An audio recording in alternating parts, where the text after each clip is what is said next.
Hey everyone, let's wait a couple more minutes before we begin, just so some more people can join the call.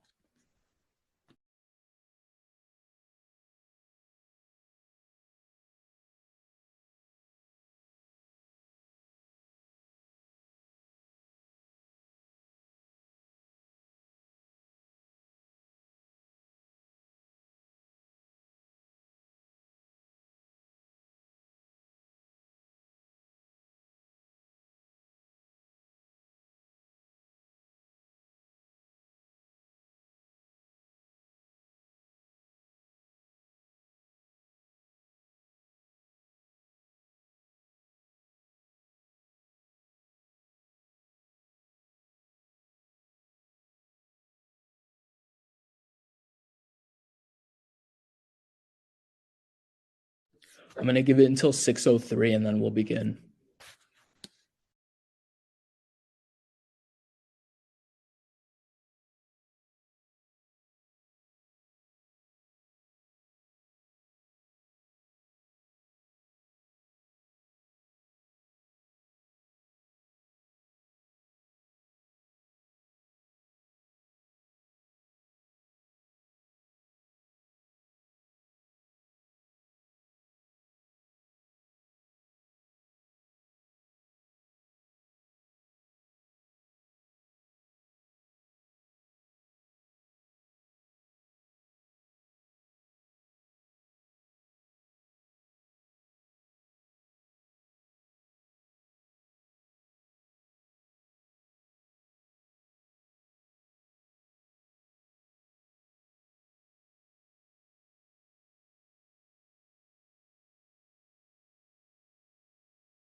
All right, let's get started.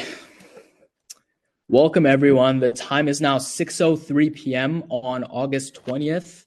I now call this meeting to order. We'll first hear a land acknowledgement before we get started. We acknowledge that Anishinaabe, Haudenosaunee, Lenapehouk, and Chinongton nations, whose traditional lands we are gathered upon at Western University. Unfortunately, the Western song got deleted on SoundCloud, so Dane's been searching very hard to find another audio file of it, but we've yet to find one. So I'm going to skip over this. But before I do move on to attendance, if anyone knows the Western song and wants to sing it, the floor is open for you to do so. And if you happen to want to learn it, I actually have a copy of the lyrics that I can send to you, and then you guys can sing it for us at the September meeting if you wish.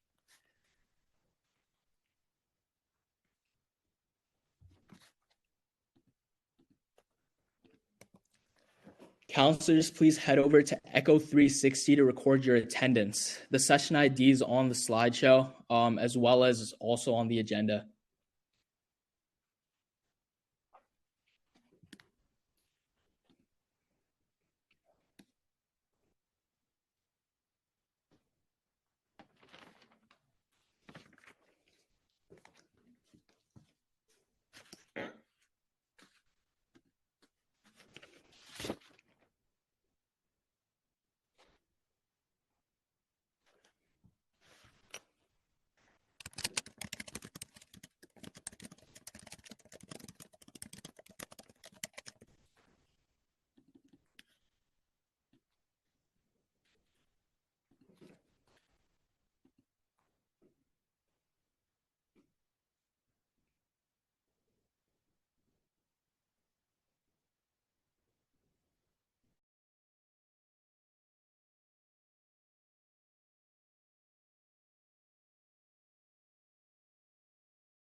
Yes, Counselor Wasty. I don't see the poll for the roll call. Is anyone else having that issue? The prompted screen says, oh, they've just popped up now. Can everyone see the attendance now and vote on it? Perfect.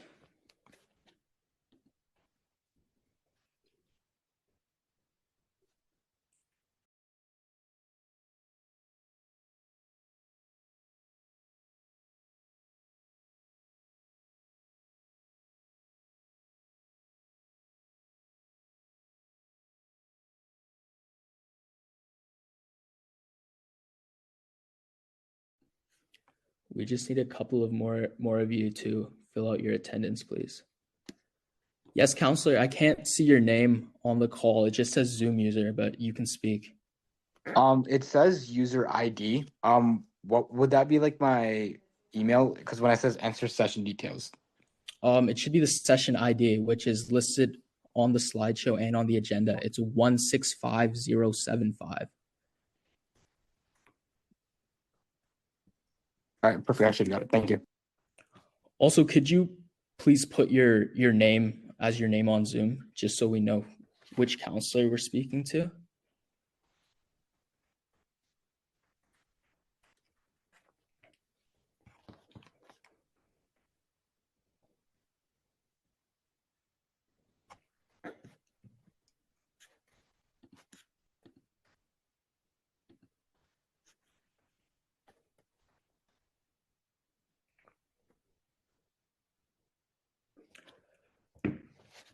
Okay, we're going to move on from attendance into approving the agenda.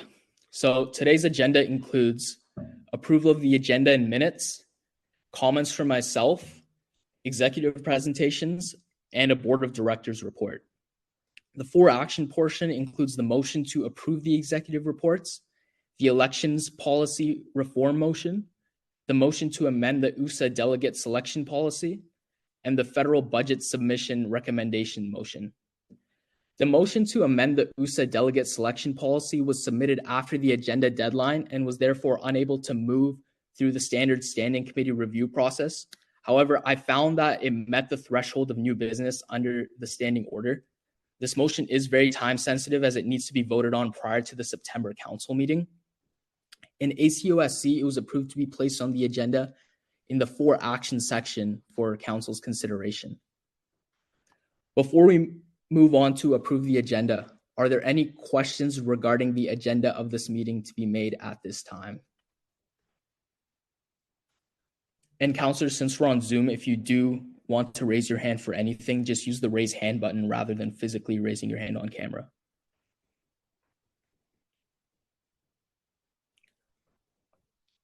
Are there any amendments or points of debate?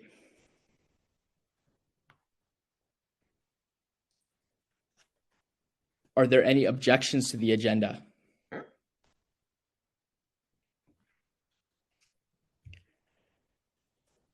Seeing as there are no further questions, amendments, or objections, do I have a mover to approve this agenda? Counselor Bose. Do I have a seconder? Counselor Chow. We will now move on to Echo 360 to vote on the approval of the agenda. Please head over to Echo 360.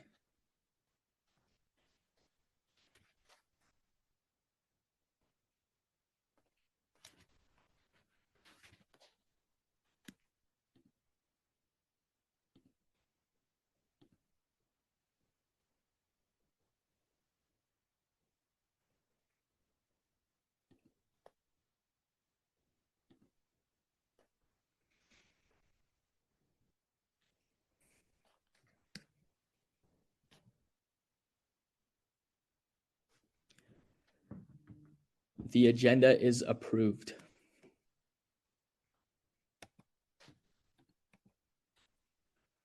Moving on to approve the minutes from our previous council meeting. Can I have a mover to introduce the motion, please? Counselor Adhikari. Can I have a seconder, please? Councillor Whiteside. Are there any questions regarding the minutes from the previous council meeting?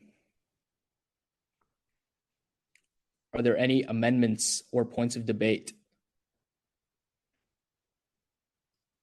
Are there any objections?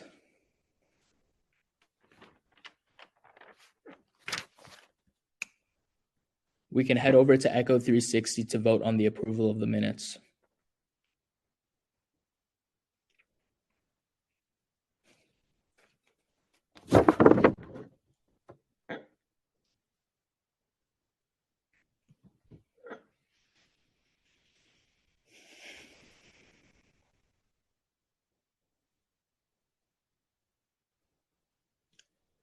The motion passes. We will now move into the chair remarks.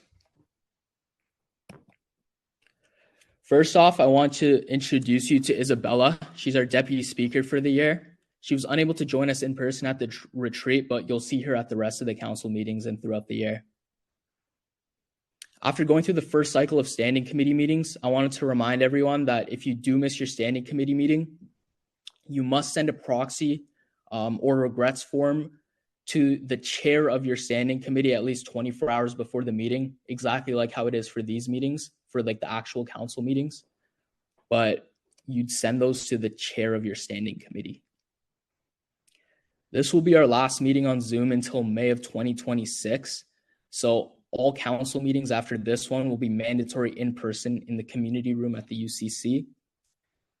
And finally, I just wanted to remind everyone that you can always forward questions directly to the execs regarding their executive report presentations and plans for the year. Obviously, you can ask them questions during the meeting too. However, we found that last meeting, we did run significantly over the anticipated time for the presentation portion of the meeting. Again, you'll always be able to ask whatever questions you want to ask in the meeting if you wish. But just so you're also aware, an option is also to forward the questions directly to the execs after the meeting as well, and they'll be more than happy to answer them.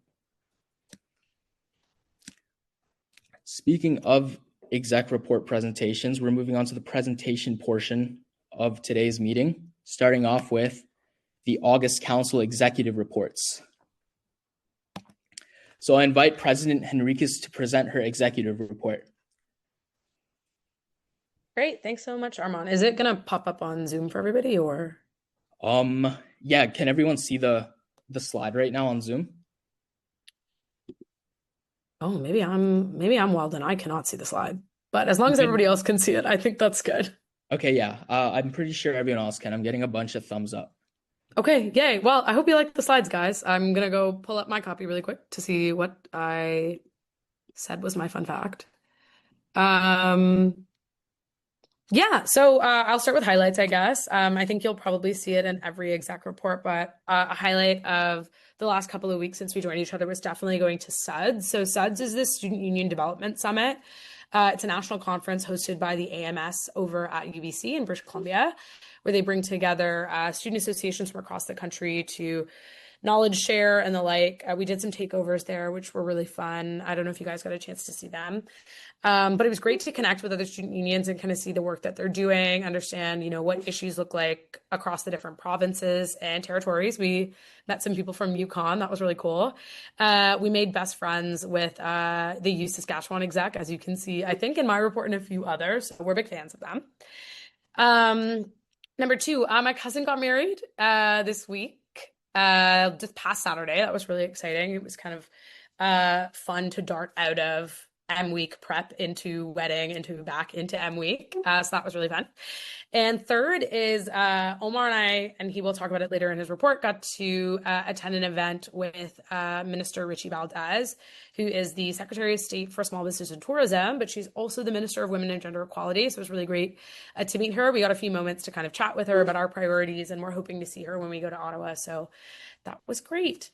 Okay, into the meat of my report. So, like I said, connected with student leadership across the country at SUDS. It was great to see kind of all the things that they're working on. I think it's always nice to go to SUDS and kind of get a lay of the land. I definitely think the USC is a leader in this space, which is really exciting. And it's thanks to, the democratic governance structures that we have here, like you guys. So every time council runs long, just know council makes us better than everybody else. So it's okay that it sometimes goes long. I worked on a transportation plan for Purple Fest at Rock the Runway. Please buy your tickets, guys. I'm going to promote it every meeting until it's done, which maybe is just this one until the next meeting, but you should definitely come. We are working on mixed modal transit, so that's busing options if people want to park, if people want to take a ride share. And so that's been a fun part of the job. A lot of presidenting is logistics. We also connected with some other student unions for promotional collaboration. There is some super, super fun collab stuff coming out in the next couple of days. We are partnering with one student union in particular that really wants to go hard on the promo. So I'm excited for you guys to see that when it comes out. I'm going to say it not in a French accent because I think I will embarrass myself with how bad my French accent is. I did a Radio Canada interview, which is the French arm of the CBC. I did not do the interview in French because I think I like to call myself passive bilingual, which means I can understand when people talk to me and I can't say anything back.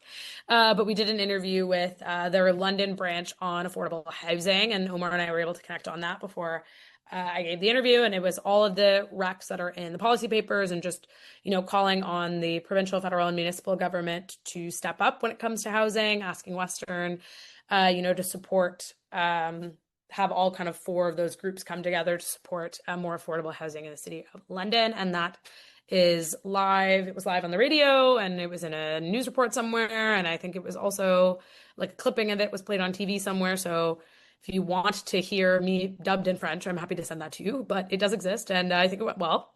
And finally, elections reform. I know we're doing a policy proposal presentation on that later today, so you'll hear all about that. But just wanted to let you know it received approval at the Board of Directors and from both the Governance and Finance Standing Committee of Council and the Governance and Finance Standing Committee, or rather the Governance Committee. Governance and Finance are separate at the board, the Governance Committee of the board. So we're 2 out of 3 on it. Happy to answer any questions on that. And then upcoming, the entire executive is in the office at all hours of the day because it's a week prep time. I think Reagan and I left the office at 10 yesterday, so we'll see what time we get out today. But we're super, super excited. I think we have an incredible group of LSTs, as I'm sure Reagan will attest to in her report. Some of them, I think, are crawling around in this call. And so we've been having a lot of fun. We got to have lunch with them today. That was really great. Purple Fest at Rock the Runway is coming up. I will keep plugging that until everybody has purchased their ticket. So we're super excited about that, finalizing some logistics, road, fire, EMS, all those fun things that our partners are working on. And then I can't believe, but it is on our radar, homecoming is coming up too. So I think September is probably the busiest month that the exec will have so far. We'll see if things calm down in October. I have a feeling they probably will not. But that's it for my exec report. Happy to answer any questions. Are there any questions?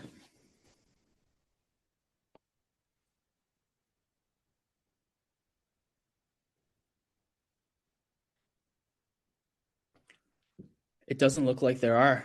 Thank you, President. Great. Thanks so much. I invite Vice President Ejam to present her executive report. Hello, everyone.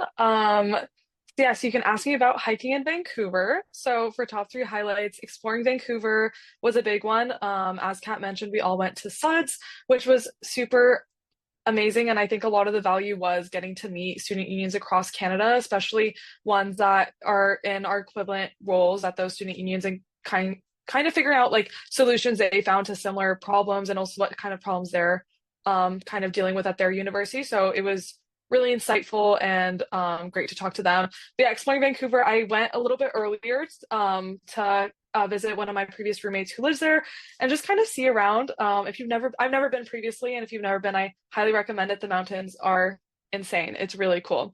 And then the last highlight is going away. I guess it's not really a highlight. This is a little bit more of a sad one, but it's significant. part of since the last council meeting. But going away party for my previous roommate who is going to medical school in Cyprus. So that was really nice to kind of see her before she goes off. And then also saying bye to my mom before she leaves. If you didn't know, my parents live abroad, so my mom was here this summer and she'll be going back, and I won't get to see her because of a lot of O-week programming going on, so I have to be in London. But it was nice to get to say bye to her. Some updates. So working with Drink Smart. So as you can see in the upcoming, there's a harm reduction fair that will be happening on September 25th. I actually might have that date wrong. It might actually be September 24th. But it's a Thursday right before homecoming. And I'm really excited for this partnership with Drink Smart.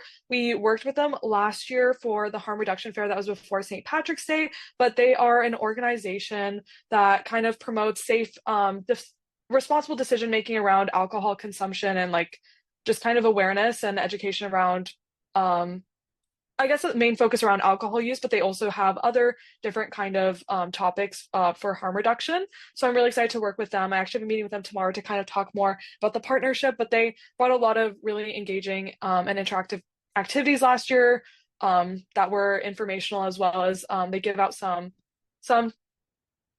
prizes as well. So I'm really excited for that and for you guys to see what that will look like. We also booked spaces for campaigns and fairs.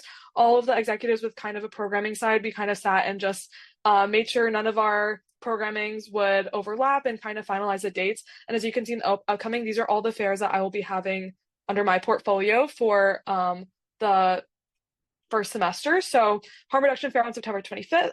I think 24th, but World Mental Health Day on October 8th, and then the Academic Rights Fair on November 12th. And then also working on the university budget recommendation. This was something I kind of talked about in the UA Standing Committee, kind of in the brainstorming phase right now, just making sure like it's based on consultation, based on student kind of surveys. So I'm also going to be having the advocacy and academic roundtable happening on Friday. So we'll gather more consultations through that and brainstorming for the recommendations there. And hopefully by the October council, we will kind of bring that forward to council to hopefully be passed. To touch up more on some of these upcoming fairs, World Mental Health Days on October 8th. I'm really excited for this one. I've been told I'm allowed to share that there will be a celebrity speaker coming this year for this World Mental Health Day. So this, I don't even know who it is, but I'm not even allowed to say anyway. So this celebrity speaker will be coming to Alumni Hall around 4 p.m. But it's going to be a ticketed event, a free ticketed event, because apparently it is really big and a lot of students will be wanting to come. But it will also be live streamed. So even students who can't attend can still get to listen. And apparently this speaker is has a really great mental health story, so that is really exciting. And then lastly, the Academic Rights Fair is a new one this year. I think will be really great to kind of bring more awareness around academic considerations, academic accommodations, academic rights in general, more awareness about the ombudsperson. And this will also be a partnership with the Western Student Senators, which I am really excited about. And you'll hear more about later, hopefully. So yeah, any questions? Are there any questions?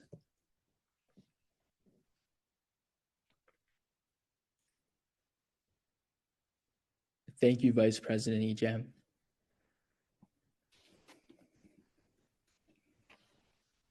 I invite Vice President Saeed to present his executive report. All right. So yeah, like everyone else, my number one highlight was SUDS this month. It was super, super fun. It was really, really interesting for me to kind of meet with the VP External Affairs of all the other student unions, since that was a lot of the VPs that were there, and kind of see how other schools were talking about different issues that we were facing. A lot of Bill 33 talk, as I'm sure you could imagine. So kind of coordinating efforts and recommendations with some other schools. Also talking to a lot of other schools about how they deal with transit issues in their city, or talk to their municipalities, since that's kind of a lot of the differences between schools, and every city kind of works differently. So really fun there, kind of seeing how everyone does external advocacy. The second one was the USA Sector Partner Roundtable. So this was USA, a meeting in Toronto. We had a USA steering committee in the morning. And then in the afternoon, we were able to meet with a bunch of different sector partners.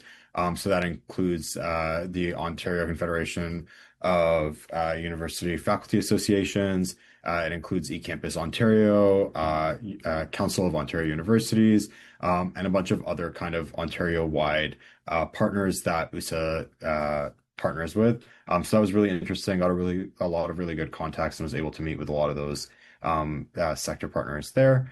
And then update number 3 was I was finally able to meet my whole team in person because one of my team members actually lives in Vancouver. So while we were away at Suds, I was able to have a dinner with her and actually finally meet all 3 members of my team. So that was really fun for me.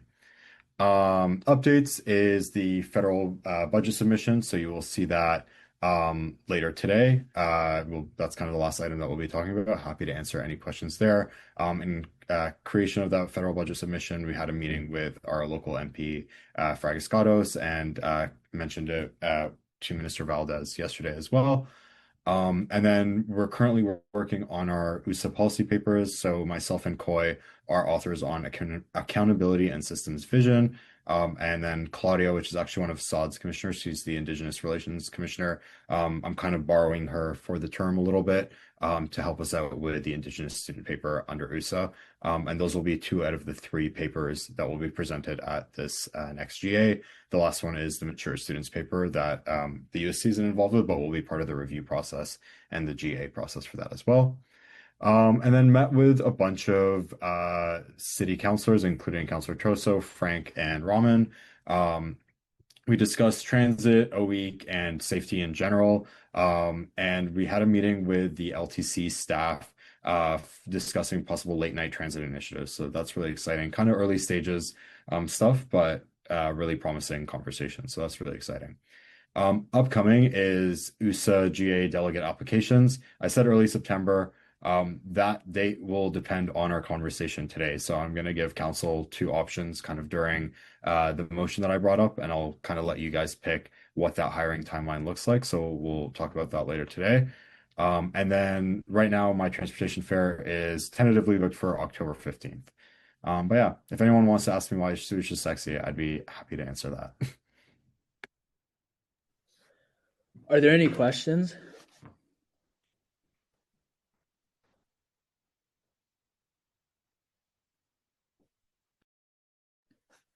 Thank you, Vice President Saeed. I invite Vice President Welpley to present her executive report. Hey everyone, I hope everyone's good and taking care of themselves. I'll jump right into it. My ask me about is baking, specifically chocolate chip cookies. This is my go-to, absolutely love them. For my birthday just last year, I got a KitchenAid mixer. That was a huge excitement factor. So if we want to talk about baking, please do.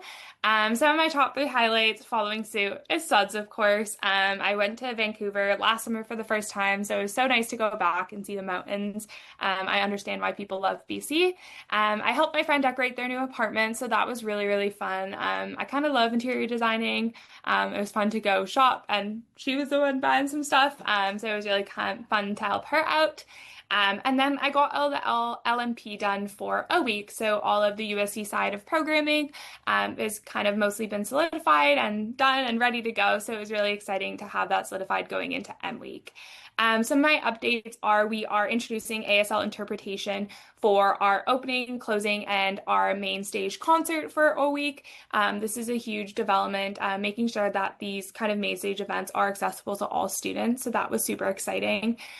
We've done some orientation 101 training, so making sure that everybody in the orientation realm that is participating, whether it's kind of M week this week, N week, or O week, that they have a basis of what orientation is. So some of the execs came to that, as well as in collaboration with Central Orientation. We had different campus partners attend just so everybody had an understanding going into the next couple of weeks. And USC programming. So like I said, LMP is all done. So getting that all put onto the USC Now app, which is now called OE 2025 for this year, working with my AVP very closely to do program plans, on board O Crew, so they have kind of those tangible aspects. So yeah, that's been really good. Upcoming is recruitment timeline. So believe it or not, recruitment timelines are talked about before a week even begins. So we're starting those conversations on all different ends to ensure that we're aligned with the different deans of faculties, and different partners as well to make sure that we're starting this process. So as soon as a week finishes, it's kind of into the next recruitment section, a session for LSTs and softs. So that's been really exciting to see. And then a week. So like Kat mentioned, this is M week. So being in training and supporting training from 9 to 5 for LST, a couple of them are on the call. And then we'll move into N week next week. So all of the softs will be there. The energy is so super fun. So looking forward to that. And then we'll get into O week. So that's kind of what's on the forecast for me. And then I'll transition more into doing the programming throughout the year. Are there any questions?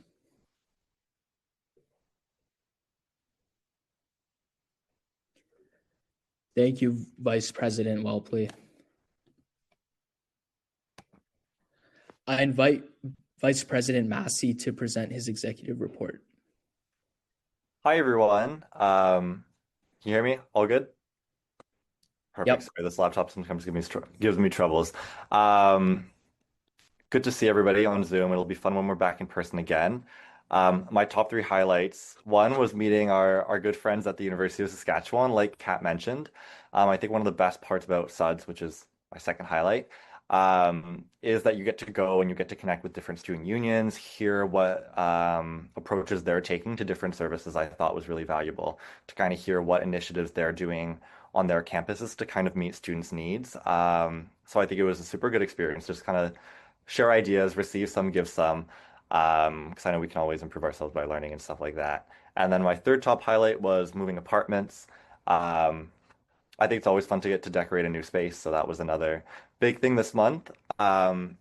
This month you can ask me about really anything, but I put ranking Western's buildings. I have a lot of complaints about a number of the floor plans, mostly. So that's about it for me for the fun side. But for my updates, the first one I have for y'all is club reimbursements, timeline transparency initiatives. I am taking feedback on a better name for that. That's less wordy. But we're currently developing a tracking system that will monitor the USC's processing speed for our own accountability. This can then be published and updated on our website so students can see a rolling average of our return times. Development is still ongoing of like the code and implementation of it, but I anticipate it'll be fully rolled out sometime in September, so right when clubs are kind of hitting the ground running. And really it'll just let us be accountable, but also share with students what our own process is like. So we can make sure that that return is quick, because I know students really value, one, their time, but also their money. And this kind of touches on both of that. Next up are our beach days to Grand Bend. For those who were at the last council meeting, I put this in my upcoming, so it's nice to see it fully come to fruition. Everything's booked and set for the 20th and 21st of September. But we'll be running buses from Alumni Hall right to Grand Bend's beaches. Students will need to register and purchase a ticket for a small price in advance to guarantee that they have a spot going and returning. For the pilot project, we'll have capacity for just over 130 students on each day. So it'll be good to gauge what student interest is like, receive some feedback, and see what kind of programming students are interested in going forward, and how we can help students get to see the beautiful province that we're in, even if London can be a little bit bad weather and no beaches. Next up is a needs-based clubs membership bursary. So we've built out an application form and laid the groundwork for a needs-based clubs membership bursary. Students will be able to apply to join up to 2 clubs without needing to pay a fee. The USC will pay for the cost of their membership to the club directly, going through the back end of our own system. That way, a club never misses out on any of the funds, and nobody will feel stigmatized, hopefully, because it'll all be private. So club execs won't know when a member was paid through this, and people won't have to worry. So it'll just be paid on the back end, and we'll be able to cover that. Now, the needs-based club membership bursary will be advertised, targeted to like stuff like the food bank users. Like a poster will be present there for areas where students are seeking out help with their finances. We're in contact with the Office of Financial Aid, other groups like that. I know in all of your capacities as counselors, you often talk to a lot of students who are looking for support on campus. That's something that you're welcome to direct them to, and I'll make sure that once it's live and up on our website, I'll get that link to everyone here. Next up is Braille labeling in UCC. We're currently on track to have Braille labels outside of all USC spaces in the UCC before September 1st. We're also in discussion with our Western's Building Services Management to eventually get it placed on every room placard in the UCC. It's kind of funny because you'd think that every single placard for rooms in the UCC would be consistent, but they're all different. Some of them are outright wrong. Some of them have Braille. Some of them have only partial. A lot are missing. So we're just kind of going through and standardizing that so that when students are accessing our building, they know that they're able to fully participate and have kind of, I don't know, I guess, accessible signage for them.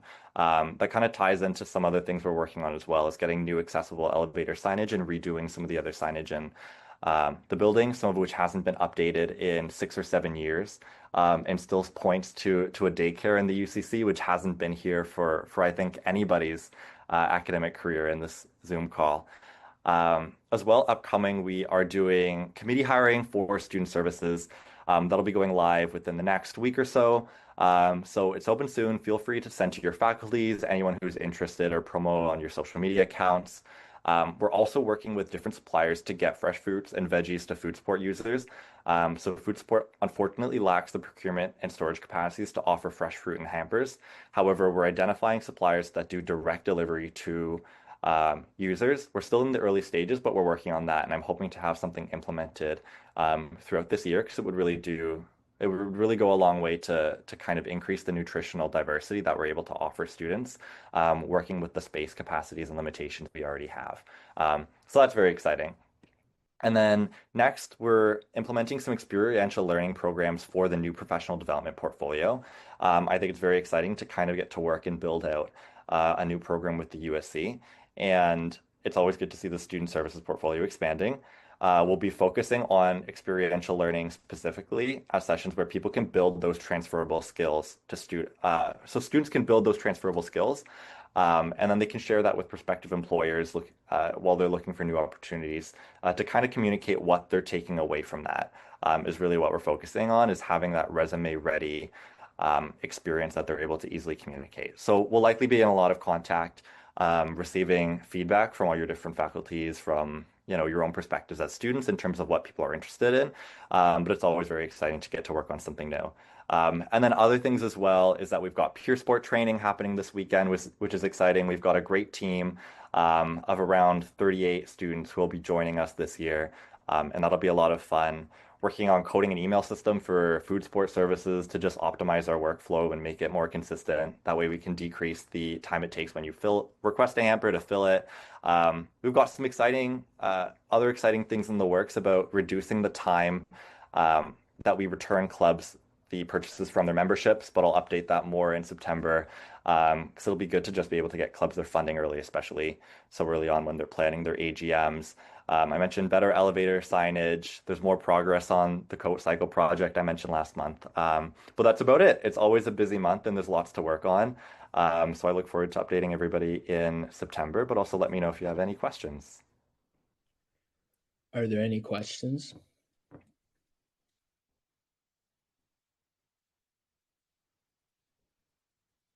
Thank you, Vice President Massey. I invite Vice President Ahmed to present his executive report. Awesome. Thanks, guys. Might ask me about how the Montreal Canadiens are cupping this season. I'm very excited. I'm going to watch all 82 games. I don't know if I have time to, but I'm definitely going to watch all 82 games. If anyone wants to watch hockey with me, please let me know. Top 3 highlights. A lot of Sud stuff. I do miss U Saskatchewan and UBC AMS and Windsor. Like, they're all really great. But I think my top highlight right now is the cottage trip I went on before UBC. I feel like I've needed a cottage trip for a while. And it was just so nice to go relax, go to the beach, like do some cliff diving. It was a great time and a great experience with a bunch of friends. So I had a great time. Second highlight, having Vancouver sushi for the first time. Everyone's always talked about how good sushi is in Vancouver, but never actually had it. And like, that salmon was red. It was really, really good. I enjoyed it. Tasted like I was eating straight out of the Pacific Ocean. I had a great time. And then number 3, it's both a highlight and a low light, and it's that I fall in love with Osmos again. I kind of have a love-hate relationship with Osmos where like I'll like it for 2 months and I'll start hating it again for 6 months. And I'm in that 2 month span where I'm ordering it like 2 or 3 times a week, and it's so bad for my bank account, and it's so bad. And I know Omar's so disappointed because he hates Osmos, but I'm doing my best here, and I'm hoping to be over this addiction in 2 weeks. We'll see. Updates from me. So connecting coordinators and clubs, it was kind of a huge platform point where we really wanted to get our coordinators to be more involved with the club system so that we're not kind of like dueling what the clubs are already doing, and instead of supporting clubs in their initiatives and their programs. I'm happy to say that's pretty much complete. We've kind of like set up how it's going to work. We've essentially given a bunch of coordinators a bunch of different clubs that we think that they should work with based on what their portfolio does, and it allows them to keep in contact and connect with those clubs. Last step is just presented at coordinator and AVP training, which will happen in the second week of September. Then the next update is we're having a student zone at Rock the Runway, which I think is really cool. Essentially, it's going to be this like this area in Rock the Runway at the airport, which is just for students, and like students go, and like I've been really leading the charge on like planning the engagement strategy with that and figuring out what things we need to help engage students in that zone and make it a much more engaging and fun, positive, and safe space for students. So it's been really fun to plan that alongside our creative team and alongside the rest of our executive team. And then another update is that we've been invited to be part of Weston's career fair. So I've been working on that. That's going to take place mid to late October. I forgot the exact date, but this is really important to me because I know one of my goals, and I think our executive goals in general, is to show that the USC is a huge employer of students. I mean, we employ the most students on campus, and I think it's important that we represent that and we show up to these career fairs to help students understand that there's so many opportunities available at the USC, whether it's being a VP, an intern, working in our F&B departments, our productions. There's a lot available for students, and I think it's important for us to represent that to students as well. Upcoming, so the London Public Library partnership, I'm very excited about that, and I was hoping to loop counselors in on that as well, because one of the things that we're doing together is they were hoping to have some help on something called Ed Talks. Ed Talks is essentially a program that they're running where they want to bring current university students and also recent graduates to the London Public Library to help talk to high school students about their experiences in their programs. And so each Ed Talk is kind of like different depending on the day. So for example, there's a business one, there's a tech one, there's an engineering one. It's that my goal is to hopefully work with council to maybe bring some of you out to help collaborate with the London Public Library on that, since we're like working really closely with them. So I'm going to send a link out soon, probably after this meeting, that's about Ed Talks and kind of gives you more information. And if you have any interest, please reach out to me on Slack, and I'm more than happy to help set that up. And then USC Day. So I sent a link about this with a form. USC Day, my goal this year is to make it absolutely huge. I think it's the best chance we have to reach out to the student body and like show them pretty much all the stuff the USC is capable of doing, whether it's events or services, pretty much everything we have to offer, and just representing that we are the USC and not Western, and that this is all the huge things that we do. So I was hoping to set up a council booth for this as well, and I sent out a form in the Slack in the random chat. Hopefully, if you are interested in boothing, we've had a couple people fill it out already. So if you're interested in boothing and like not just boothing, but also coming up with the idea for the booth, because I want it to be like super big and super creative. So whatever ideas you have, please put it in the form and sign up. I'm really excited about this day. I think it's going to be really, really good. It's always good every year, but I want to make it especially good this year. And yeah, that's it from me. Are there any questions?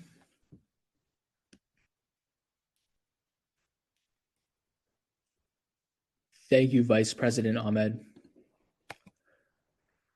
Moving on, we have the USC elections reform presentation. I invite President Henriquez to present that. Great. Hi, everyone. I'm back. I, again, can't see the slides. So can you see them? Okay, great. You can just tell me when to click. Great. So stay on the first slide that says USC elections reform. Okay. So just kind of at a high level, this is a consolidation of policies is really the easiest way to describe this. Actually, maybe I should go to the how we got here slide. No, I'm going to stay on the first slide. It's really confusing to present when you can't see the slides, guys, but I'm going to do my best. So the USC election reform is a consolidation of policies. We're really recognizing a few of the issues that have kind of come up year over year. These are things that have been brought to the attention of staff and former executives, as noted in like my conversations with them, but also their transition reports and the like. We've been talking about this for a while, since I was on the board in my original capacity, which was 2+ years ago. And it really comes down to the fact that the biggest risk to the organization is students don't run. for the elected positions. They don't run for counselor, they don't run for faculty president, they don't run for UC exec, because they don't feel supported by the organization, and they don't feel that the organization, cares about their psychological safety and the like in elections. And, there's a lot of student leaders, yourselves included, who could absolutely take their talents elsewhere, but there's a reason why you choose to spend your time here, and it's because you believe in our mission, which is enhancing the undergraduate experience and the educational experience here on campus. And so this consolidation of policy and this kind of reform work it lies in the intersection between council, exec, board, legal, talk to our lawyers about it. And all of those bodies in some way, shape, or form have come together to put this reform on the table. And we have support kind of from all of these bodies, and which is why you guys are kind of the final stop for this policy for questions and concerns and the like before it's implemented. And I think one of the things that's really important is making the elections more policy driven. We want to ensure that we're producing student leaders who support democracy and support this kind of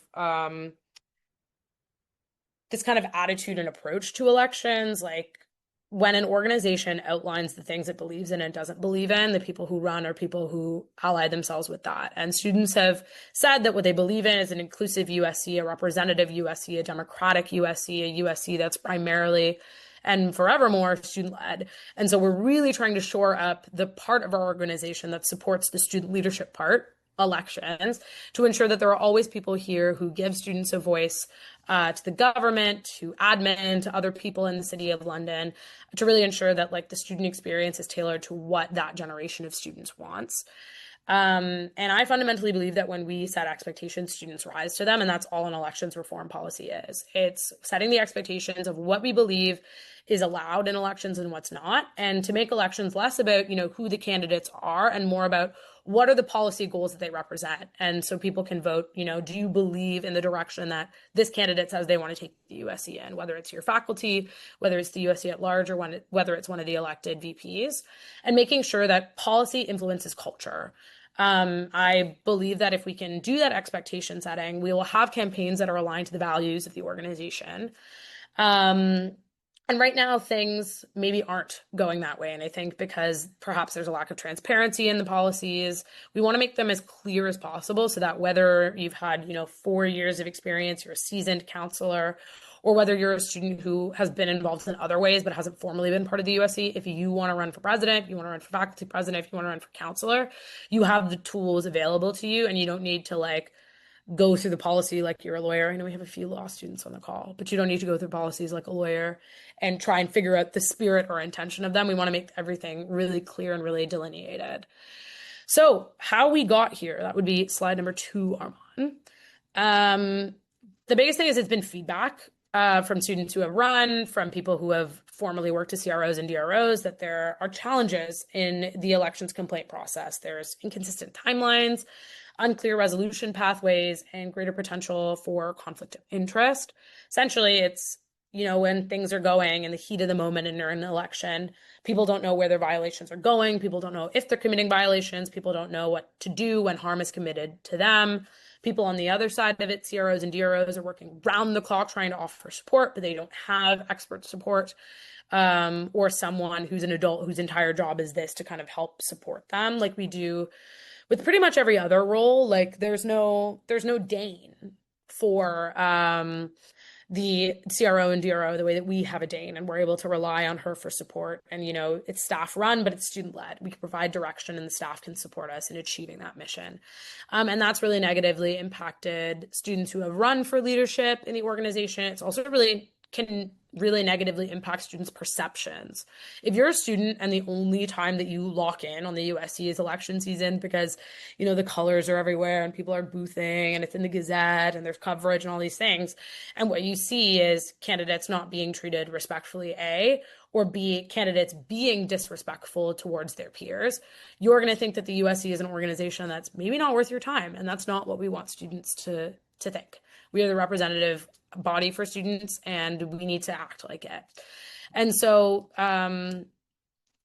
we want to make sure that as many students as possible choose to run.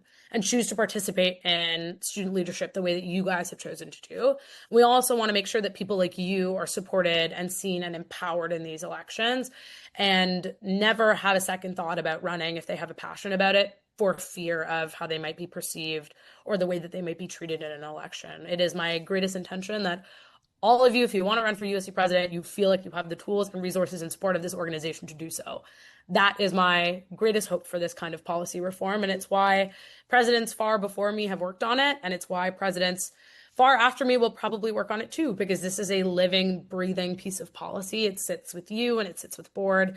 And it's something that can be reviewed and shaped, and it's malleable, and it can be molded to best serve the interests of the students who are on campus. So we're really looking to create something that can set a standard, and then as standards change and as expectations change, can adapt and grow with students and the climate around them. Because I'm sure there were elections policies from 20 years ago that didn't talk about, I don't know, the internet. Maybe not 20 years ago. Let's go like 30, 40 years ago. Maybe there were elections in like the 80s that didn't talk about social media or the like.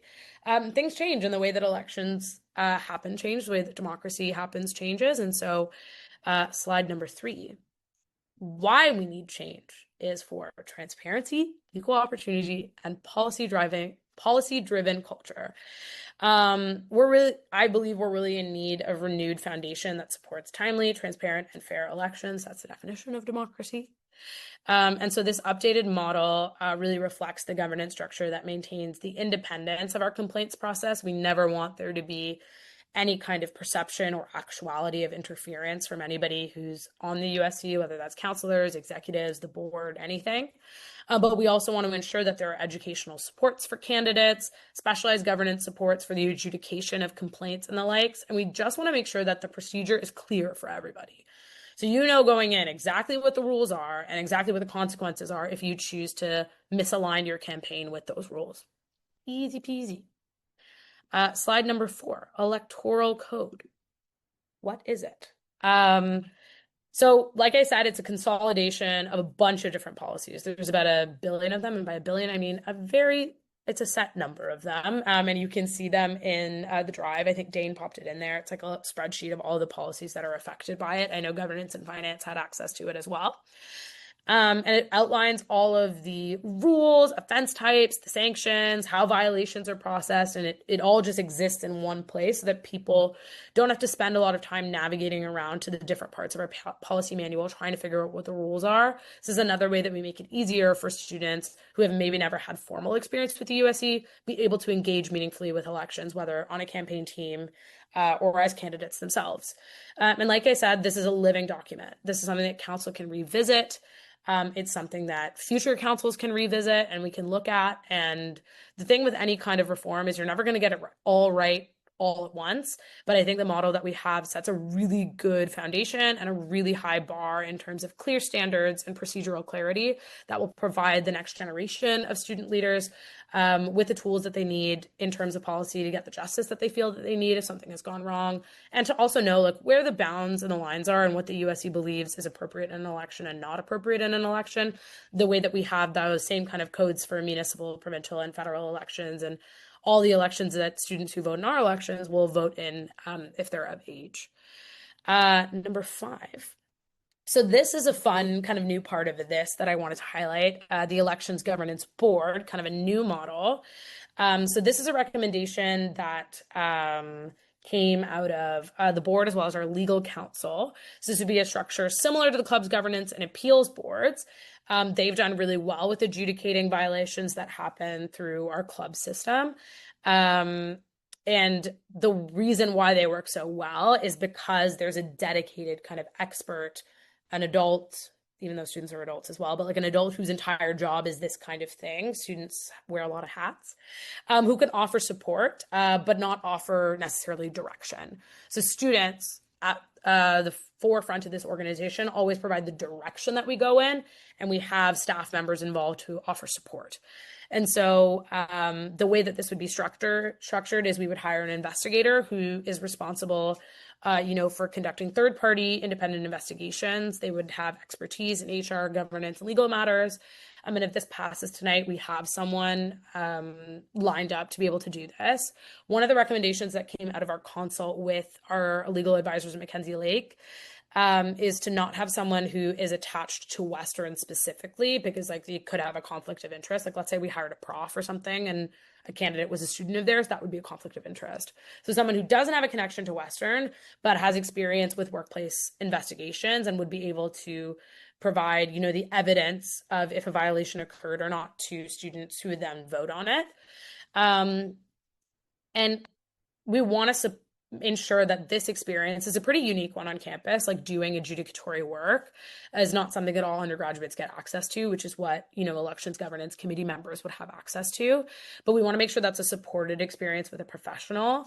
The students who are safeguarding democracy deserve support too.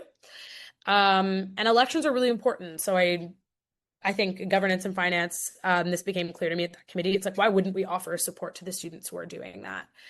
One of the things that I want to acknowledge is the conflict of interest piece. I know that kind of came up in the, why we need change part. The way that conflict of interest is managed is acknowledged and it's mitigated. And so we're overhiring, or the plan is to overhire elections governance board members to ensure that if people have a conflict of interest, it can be mitigated by them stepping out of the room while ensuring that the process can still happen, because it's not fair to candidates or others in the community have been harmed if we aren't able to adjudicate complaints because, we don't have the capabilities to do so. That's just not something the USC can do. If we're running an election, we need to be prepared to support people who are harmed in those processes, which is why conflict of interest is really important. I also think one of the things that's really important as well is it's important for students to learn how to navigate conflict of interest. That is definitely something that comes up in the workforce, and one of the main reasons why the USC has such a robust professional development arm is giving students access to those opportunities while they're here, so they have that experience when they go into the workforce full time. Okay, this is a long presentation, but we're almost done, guys. Slide number 6, comparison. So this is just a comparison of the current system versus the proposed new steps. You can see it there on the screen, but the big things are this is one big unification of policy, the addition of a third-party investigator to support the student board members on the newly formed elections governance board, as well as a uniform application of the rules and offenses. So you can see if you go dig into the documents, there's even a matrix on how to measure the intensity of a violation, depending on what kind of violation it is, how often it's happened, is this the first offense, second offense? It really gives students such deep and rich exposure to adjudicatory work, to tribunal-like work that students will take with them when they go to law school, if they're not in law school already, when they go into the workforce, and gives them a lot of conflict resolution experience that I think is invaluable in the current job market. So yeah, we're streamlining processes, we're making things more efficient, we're making things more transparent while ensuring that we're safeguarding our democracy, both for the students who choose to run as candidates and the students who choose to support our electoral system in other ways. Okay, next steps, timeline. I hope everybody loves the timeline as much as I do. So if this is approved by council, onboarding and training of the elections governance board members will happen in September. We'll hire an independent investigator, and their contract would go into effect September 1st. In September, the elections procedures would begin operating under the new code. The reason why we brought this to August Council is because in order to ensure that everybody has a fair shake at elections, we have to have any elections changes made ahead of the school year, because by-election season will be on our doorstep before we know it, and it's not fair to make some people run under one set of rules and everybody else in the general election to run under another set of rules. So in order to provide a lot of clarity, I know sometimes campaigns can start up, in the summer / the early fall as well. We want to make sure that everybody has the guidelines of what the expectations are so they can knock it out of the park. By October, by-elections will be conducted under this new framework, and then in November, if there are any immediate changes that need to be made, anything pressing, any glaring gaps that were identified, council can choose to move forward with those changes in extraordinary, I would say, extraordinary circumstances. But that's kind of what the next couple of months would look like if you choose to support this work, as the board has done and as Governance and Finance Standing Committee has done. So I will say slide number 8. Thank you so much for listening to me yap about elections reform. It's something I'm very passionate about and something that a lot of people here have worked really hard on. So I appreciate you giving me the space to kind of chat about that. And I'm happy to answer any questions that you might have. Thank you, President. Are there any questions?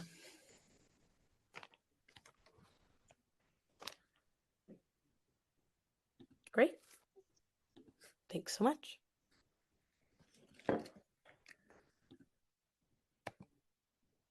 Moving on to the Board of Directors report, I invite Board of Director Chair Grace Wu to present her Board of Directors report. All right, thank you, Armand. Very nice to see everyone again online this time. So the board, we had a very light month in general, with the key highlight being the elections policy reform. So thank you for Kat for doing a very comprehensive, well thought out overview of that. So all regular board activities are going to pick back up next month in September. So that's committee meetings, regular board meetings, and we have an upcoming financial training session for the directors. A piece of update I wanted to provide is that we have a new director on the board, Kenny George, who was previously our alternate director. Some context on that position is we found that in the past there's been some vacancies and it puts the board in a tough spot. So this year we're trying out a new system where we have a director in the alternate position. And in case there's any like resignations, things like that, they have the full training and capacity to step up into the full director role. So that means that they're just able to vote on the board. And yeah, we have a new director because our previous director, Kara Hiles, she's received a really cool internship opportunity in Toronto, which it's great, but it takes away from her ability to attend board meetings. So yeah, she is stepping down and stepping into the alternate director role for the future. And the last piece is, as you've heard from Kat, we have the elections policy reform and electoral code coming to you guys at a council level today for approval. So the board has passed the motion last month. So this is very exciting progress. And again, the context is that we've been experiencing increasing complaints about electoral violations. So we wanted to reform the whole process. And this entire process has been a collaborative effort between the board, especially our governance committee, our USC staff, and lawyers from Mackenzie Lake Lawyers. So if council passes, this is set to come into effect in September of this year, in time for the next electoral cycle. Happy to answer any questions. That's all for me. Thank you. Are there any questions?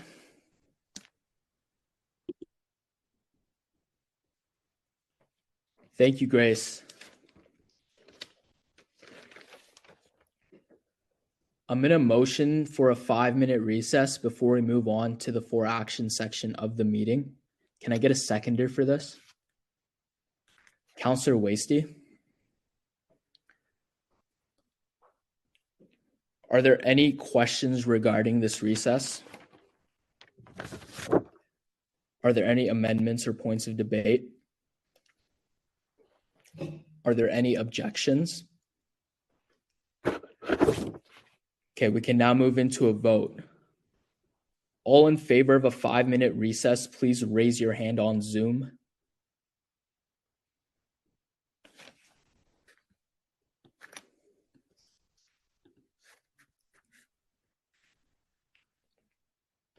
All against a 5-minute recess, please, please now lower your hand on Zoom.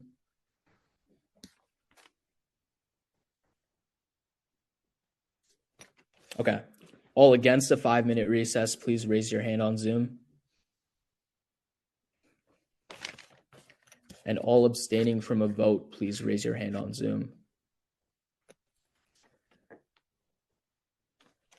The motion passes. I will call this meeting back to order at 7:09 p.m. We are now on recess.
The time is now 7:09 p.m.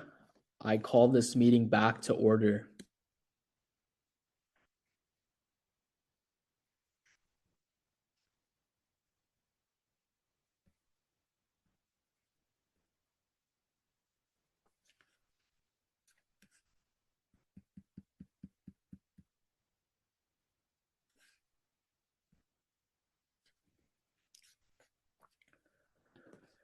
Okay, so moving on, we will go into our 4 action section of the meeting, starting with the motion to approve executive reports. The motion reads, be it resolved that council accept the executive reports for August 2025.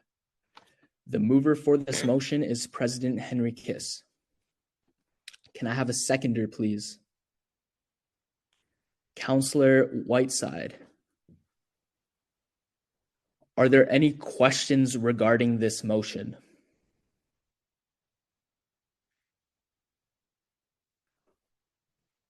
Are there any amendments or points of debate? Please raise your hand on Zoom.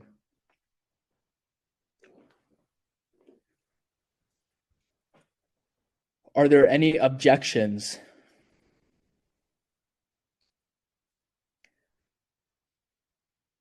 Seeing that there are no questions, points of debate, amendments, or objections, please proceed to Echo 360 to vote.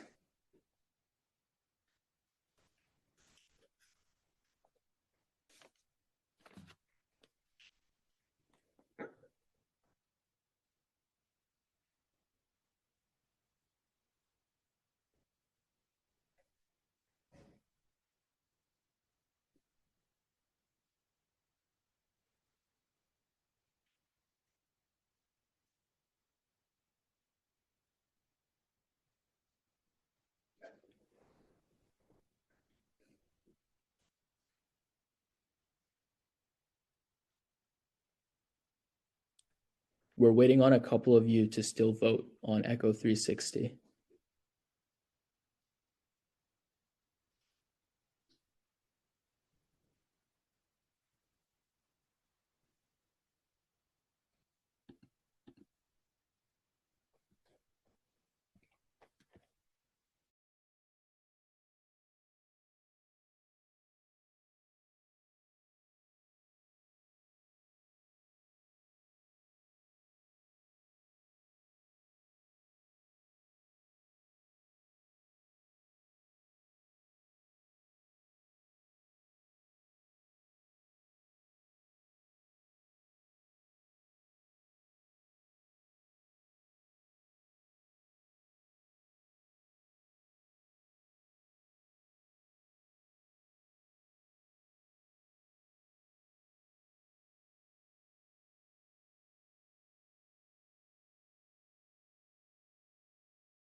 We're waiting on a couple of more of you still. I'll give it a little bit of time and then I'll announce the results.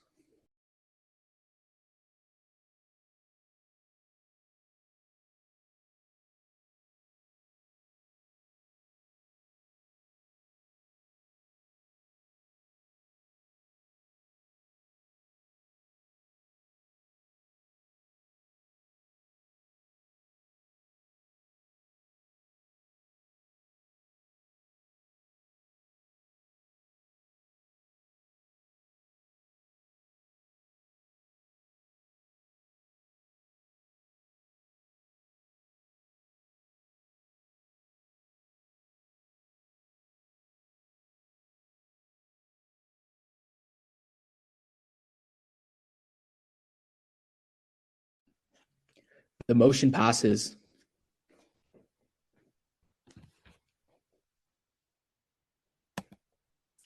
Moving on to our second motion, it's the Elections Policy Reform motion from the Governance and Finance Standing Committee.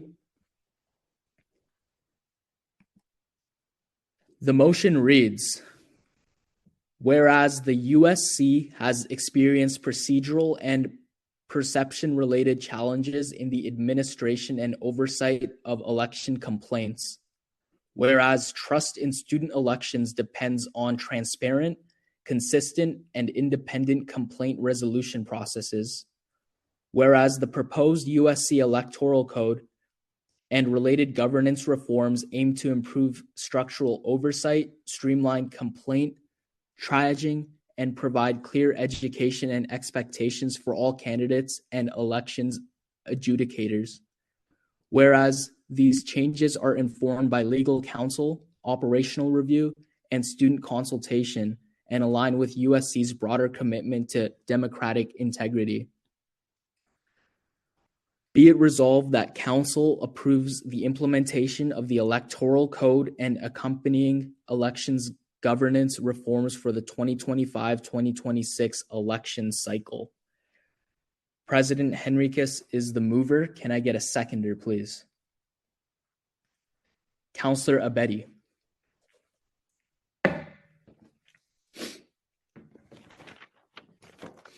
Are there any questions regarding the motion? Are there any amendments or points of debate? Are there any objections? We can now move to Echo 360 to vote on this motion.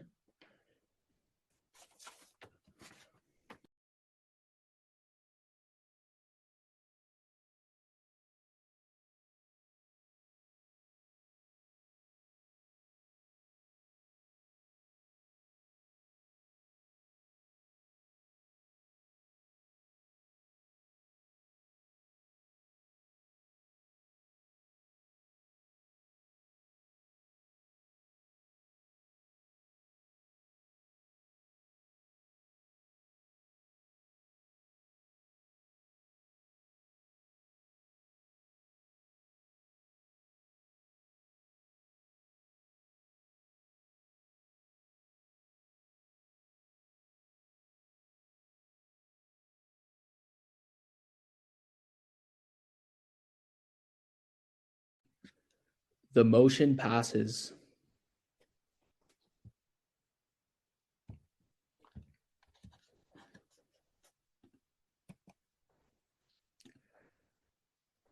Moving on to our third motion, the motion to amend the USA delegate selection policy.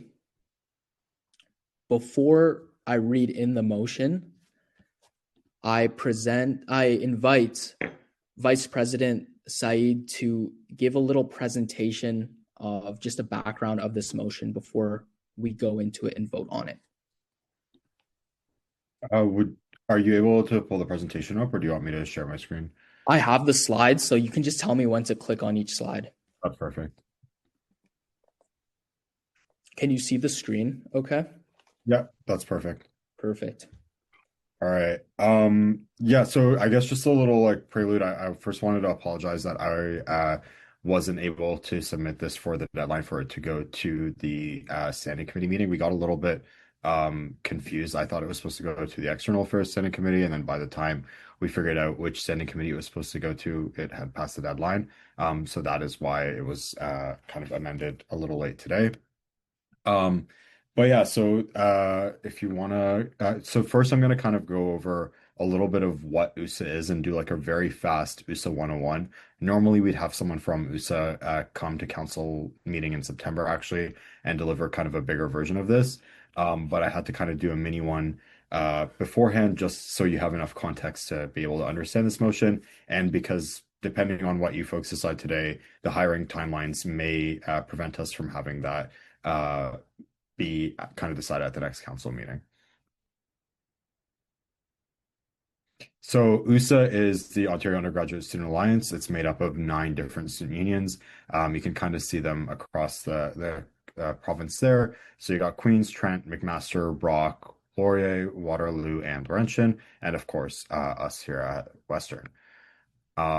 Next slide, please. So basically, it's a student government member-based organization. Their primary job is to lobby the government of Ontario for issues regarding undergraduate university students, specifically for those members. They're governed by a steering committee. That's kind of their version of board of directors, which I sit on. And then they have full-time staff that kind of carry out their day-to-day activities. But the kind of most important, most impactful parts of USA happen at their General Assembly. So if you want to go to the next slide. So you can kind of see the structure here. Obviously, in any organization that represents students, students are at the top of kind of the org chart. They're the most important people.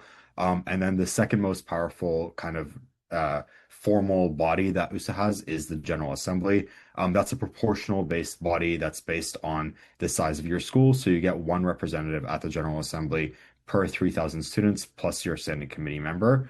And so us as Western, we are the biggest school that's on USA and we get the most delegates. It's about 14 delegates. We might get one more this year, but that's kind of what it was for the past years. And then for kind of more like week to week things or faster decisions, it goes down to the steering committee and the executive, both of which I sit on. Steering committee as external affairs and the executives as USA's vice president of finance.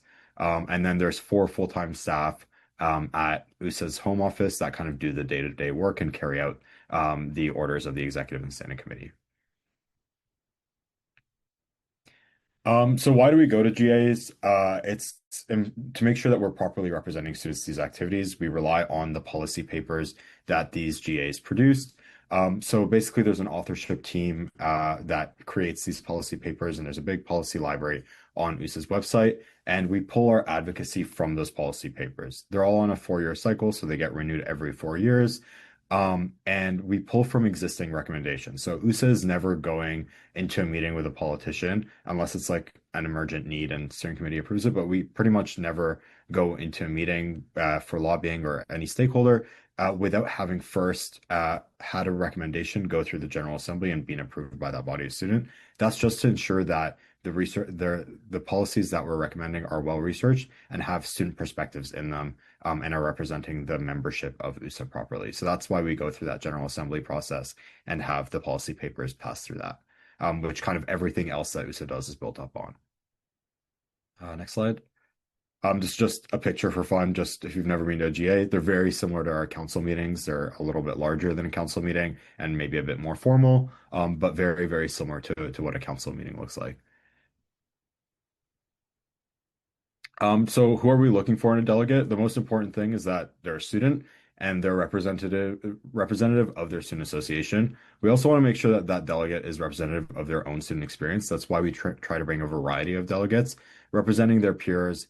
We want them to be constructive and critical thinkers. We don't need them all to be, lawyers that know how, or poli-sci students that know exactly how government works and know all the recommendations and know exactly how to do everything, because USA has full-time staff for that. The steering committee members are there to support them. But what we really need is delegates that are able to represent their students and their perspectives, that are able to engage in respectful discussion and conversation, and are not overly formal or mechanical, as it's, a student environment. So USA has about 14 papers in its policy library. And I've kind of highlighted these 7 here that focus on a particular affinity group. So there's papers that kind of focus on university finances. There's papers that focus on a wide range of things. I'd recommend you to look on USA's website to see kind of the wide range of papers. But today's discussion kind of follows these 7 space papers, and specifically the 2 that I have highlighted up top. So this fall at GA, we're going to be discussing the Indigenous Students paper and the Mature Students paper. And then in future years, there's other affinity group focused papers, such as the Rural Northern Students paper, the Racialized Students paper, the International Students paper, the Students with Disabilities paper, and the 2S LGBTQIA paper as well.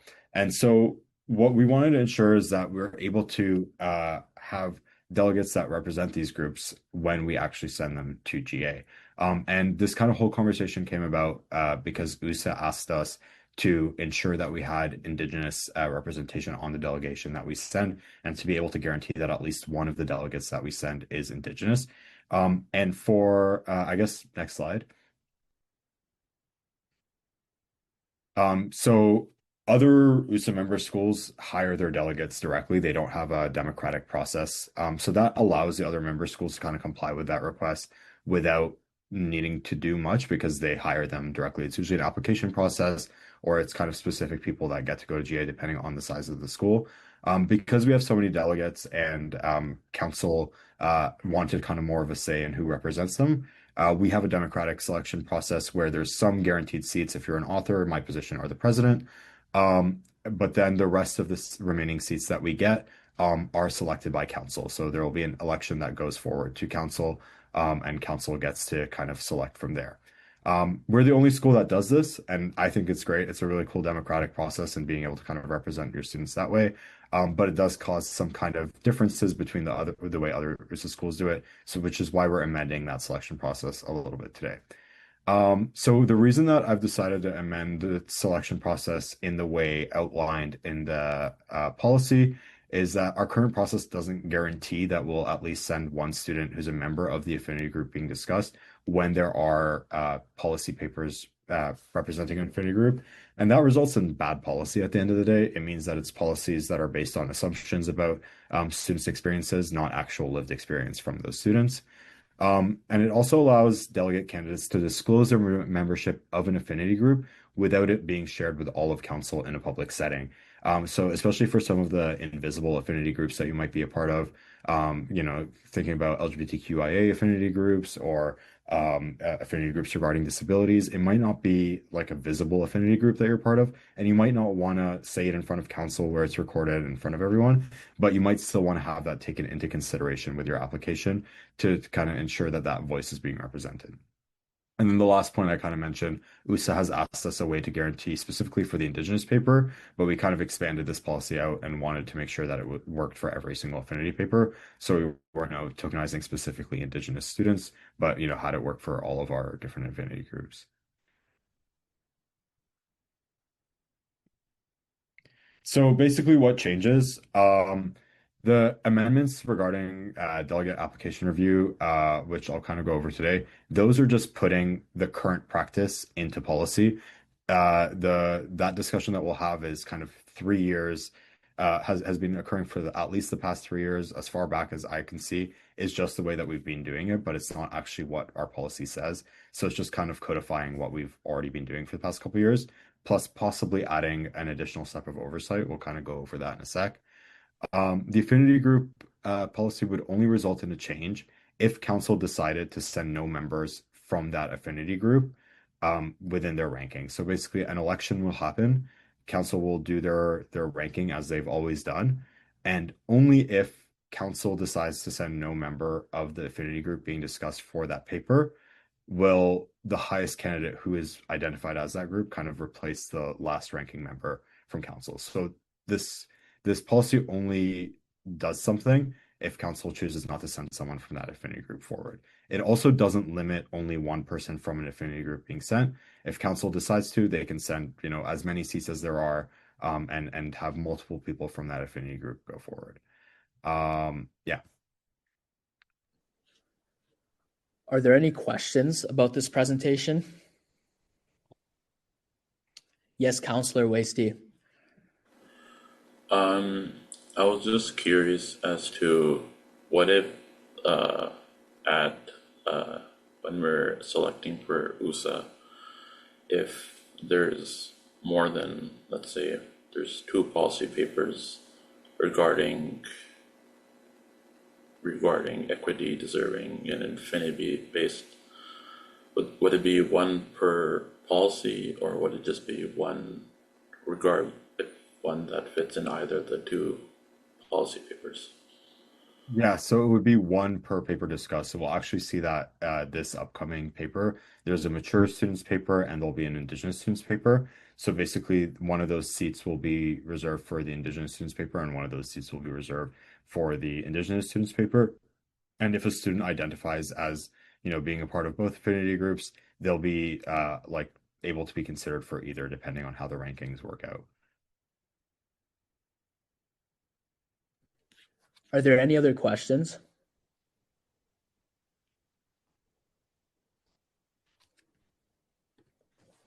It seems like there are no questions, so I will now read the motion. Motion 3 reads, whereas the current USC delegate selection policy for USA General Assemblies does not include any provision for prioritizing the inclusion of students with lived experience related to equity deserving groups when such communities are the subject of policy papers. Whereas this gap in representation risks undermining the effectiveness and legitimacy of the USC's advocacy at USA by failing to include voices with direct insight into the issues being debated. Be it resolved that Council approve an amendment to the USA delegate selection policy to reserve one voting delegate seat for self-identifying students when a policy paper under consideration substantially addresses the concerns of an affinity or equity deserving group. Be it further resolved that this policy shall be implemented as a pilot for the fall 2025 USA General Assembly and be subject to a formal review by April 2026, with a recommendation brought to Council no later than August 2026. The mover for this motion is President Henriquez. Can I have a seconder, please? Councillor Wasty. Are there any questions regarding the motion?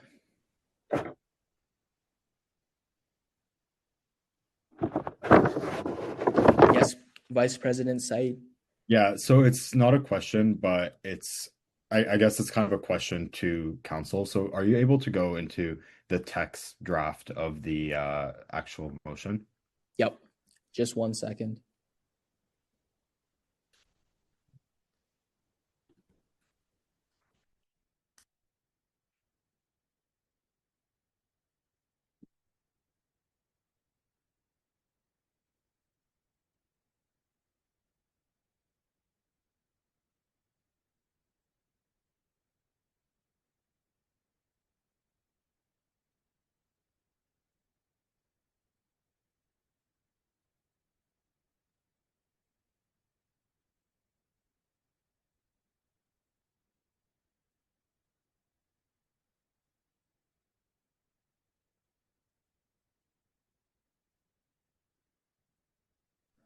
Is that what you're looking for?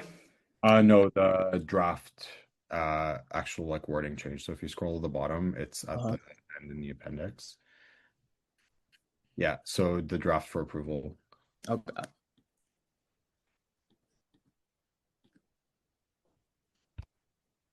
Are you able to see this? Yep. If you scroll down to 2.4, please. All right. Okay, so you don't have like suggesting access, but basically point 2.4 and oh, sorry, I need to give you, can you request edit access so you can see the changes? Yes.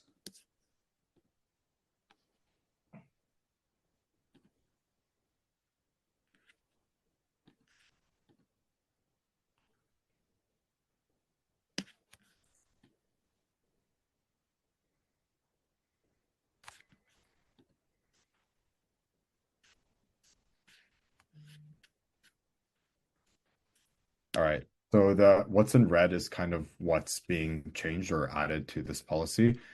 So the affinity group conversation is 2.6. This is kind of a separate point that we're doing, which is 2.4. Originally, we wanted to kind of add some level of oversight by bringing. So currently, the way it works is that the VP External Affairs advertises and reviews the applications. Normally, we get like anywhere between 20 to 30 applications. We don't bring all 20 to 30 people that apply to council to be able to make speeches. There's kind of like a application review process with the VP External Affairs that I do. And then I would bring, the best 10, 15 candidates, however many, depending on the number of applicants and the number of seats we have, forward to council, and then council would select from there. And so I wanted kind of that approved list to initially go through the standing External Affairs Standing Committee. What that means, though, is it would cut 2 weeks off of the application time that would be open to students. And looking at the timeline for September, that would mean that the applications would have to close basically during a week to give me enough time to approve them and review them. So I would actually motion to amend this and strike everything after and bringing forward the results of the selection process, and just bring directly those results to council, as is being previously done, because that would allow us to advertise the applications for 2 weeks, including the 2 weeks after a week. Just kind of looking at this first GA. Again, originally wanted to have more transparency, but that would cut the application time by 2 weeks. And I think personally that's more important to have it available for more students and be further advertised, than and still kind of have that level of transparency through council. But I'd be happy to answer any questions there. Unfortunately, you would not be able to amend it, but somebody else can be a mover to amend that. I'm assuming Kat would be able to do that. Happy to. Are there any questions before we go into the amendment procedure about anything that Vice President Saeed has just said?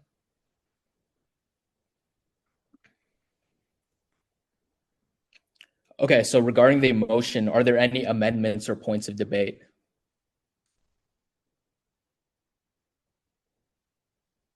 I'm assuming that there is an amendment. I would need a mover for this amendment. President Henriquez, would you like to be the mover for the amendment? Because Vice President Saeed cannot. Yeah, I'm sorry. I just thought this would be enough, but yes, I'm happy to say that I would love to be the mover. Can I have a seconder? Councillor Wasty. Are there any questions regarding the amendment? Are there any amendments to the amendment or points of debate to the amendment? Are there any objections? We will now go into a vote on Zoom. All for the amendment to motion number 3, please raise your hand on Zoom.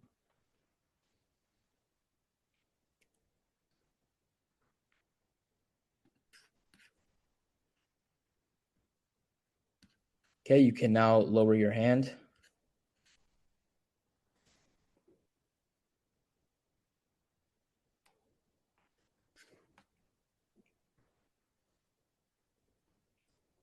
Just waiting for a couple of you to lower your hand.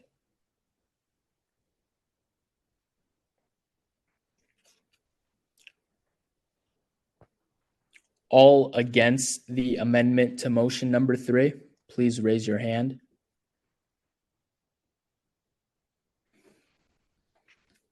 And all abstaining from voting, please raise your hand. The amendment passes. Now, are there any questions regarding the motion?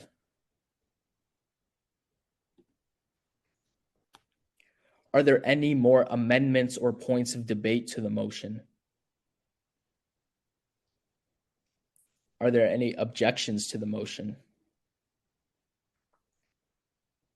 Okay, you can head over to Echo 360 to vote.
The motion passes.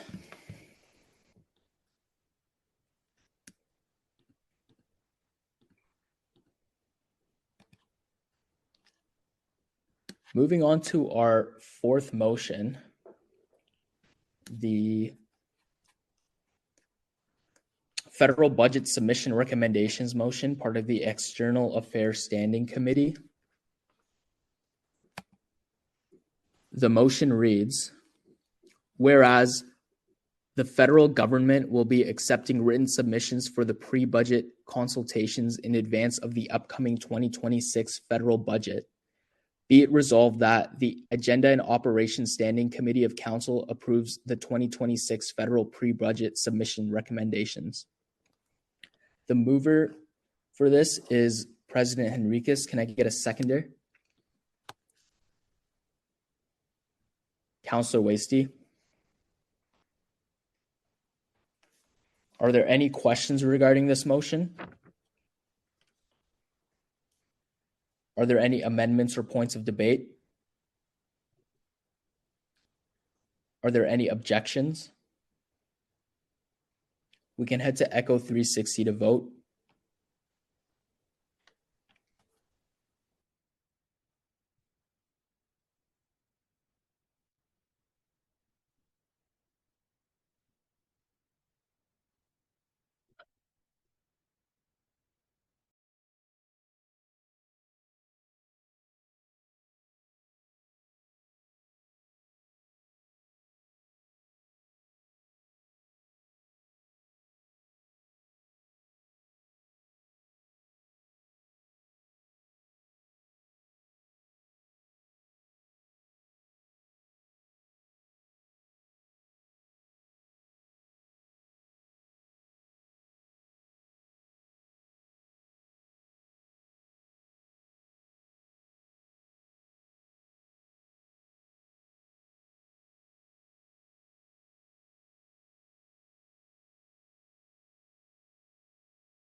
We're still waiting on a handful of you to vote, so I'll give it a couple more minutes.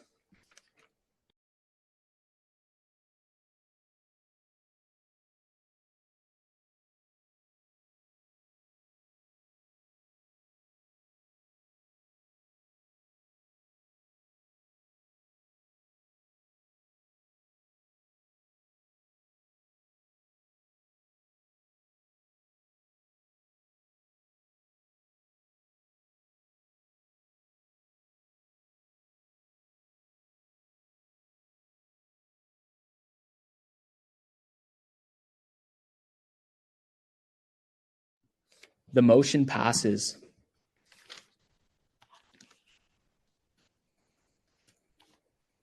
Just with the raise of hands, can everyone still see my screen right now? Perfect. Thank you. You can now lower your hands. Moving on to for discussion. Does anyone have any for discussion items they would like to bring up today?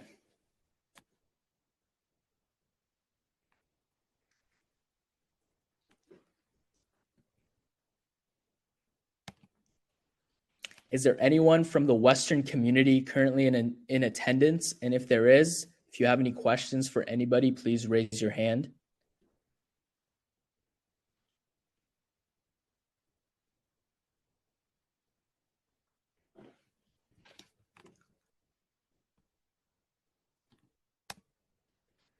And are there any new business items anyone would like to bring up in today's meeting? Just a reminder that new business will only be approved if it is deemed time sensitive.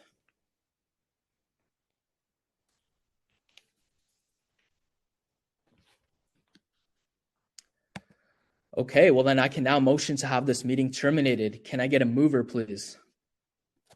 Councilor Adhikari. Can I get a seconder? Councilor Chow. Are there any objections to terminating the meeting? The time is now 7:44 p.m. on August 20th. The second meeting of council is now terminated. I will see you guys in person in September. Bye-bye.